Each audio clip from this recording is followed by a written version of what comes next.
قبرستان تو وہ جگہ ہے جو ہماری اوقات ہمیں بتاتی ہے، جو ہمیں ہماری آخرت بتاتی ہے، مگر ہم تو اتنے سخت دل ہو چکے ہیں کہ قبرستان جا کر کے بھی ہمیں موت یاد نہیں آتی، قبرستان جا کر کے بھی ہم کو آخرت یاد نہیں آتی۔ ابن ماجہ کی روایت ہے، ایک انصاری صحابی کا جنازہ تھا، جنازے کو قبر میں اتارا جا رہا تھا۔ اللہ کے پیارے نبی اپنے صحابہ کو لے کر کے قبر کے ایک سائیڈ میں بیٹھے ہوئے تھے اور بالکل خاموش تھے، اور آپ اس قبر کے بارے میں سوچ رہے تھے۔ اچانک آپ کی آنکھوں سے آنسو بہنے لگے،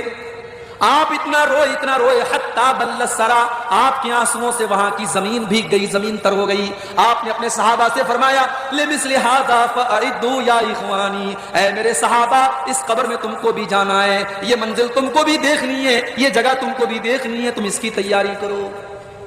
او پورنیہ میں پلاٹ بنانے والوں، وہ چوک میں مکان خریدنے والوں، وہ کروڑوں کی پراپرٹی بنانے والوں، قبر میں کوئی پراپرٹی کام نہ دے گی، کوئی دکان کام نہ دے گی، تمہارے گھر کا اے سی کام نہ دے گا، تمہارے گھر کا پنکھا کام نہ دے گا، تمہارے گھر میں لگایا گیا انورٹر کام نہ دے گا۔ اس قبر میں تم کو بھی جانا ہے، وہاں تمہارا بیٹا تمہاری مدد کرنے نہ آئے گا، تمہاری بیوی تمہیں ایک گلاس پانی دینے نہ آئے گی۔ لمثل ھذا فاعدوا یا اخوانی، اللہ کے نبی اپنے صحابہ سے کہتے ہیں اے میرے صحابہ اس قبر میں تم کو جانا ہے، تم اس کی تیاری کرو۔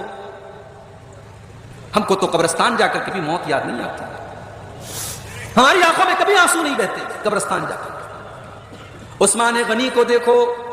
یہ اللہ کے نبی کے وہ صحابی ہیں جن کو اللہ کے نبی نے کئی مرتبہ جنتی کہا تھا۔ عثمان غنی جب قبرستان کے پاس سے گزرتے تھے اور قبروں کو دیکھتے تھے، زار و قطار رونے لگتے تھے، آنکھوں سے آنسو بہنے لگتے تھے۔ پوچھا گیا کہ عثمان غنی جنت کی بات آتی ہے تو آپ نہیں روتے ہیں، جہنم کا تذکرہ ہوتا ہے تو آپ نہیں روتے ہیں، قبرستان کو دیکھ کر کے کیوں رونے لگتے ہیں، قبروں کو دیکھ کر کے کیوں رونے لگتے ہیں؟ عثمان غنی کہتے ہیں او لوگو، میں نے اپنے پیارے نبی اللہ کے پیارے نبی کو یہ فرماتے ہوئے سنا ہے ان القبر اول منزل من منازل الاخرہ، بے شک قبر آخرت کی پہلی منزل ہے، جس نے اس منزل کو کراس کر لیا اس کے لیے آگے کی منزلیں بھی آسان ہوں گی۔ میرے نوجوان ساتھی، جیسے تم فیس بک کے لیے ٹائم نکالتے ہو، جیسے تم واٹس ایپ کے لیے ٹائم نکالتے ہو، کچھ ٹائم نکالو زندگی میں ایسا جب ہم ہوں، ہمارا اللہ ہو اور ہماری آنکھوں میں آنسو، تنہائی میں بیٹھ کر اپنے پاپوں کو ہم یاد کریں، اپنے گناہوں کو یاد کریں اور اللہ کی بارگاہ میں ہم دو چار آنسو بہا لیں۔ اللہ کی قسم یہ آنسو اللہ کو بہت پسند ہے۔ جس آنکھ سے اللہ کے خوف سے آنسو بہے گا اس آنکھ کو اللہ تعالیٰ جہنم کی آگ میں نہیں ڈالے گا۔ اللہ کے پیارے نبی فرماتے ہیں لا یلج النار رجل بکت من خشیت اللہ، جو انسان اللہ کے خوف سے روتا ہے ایسے انسان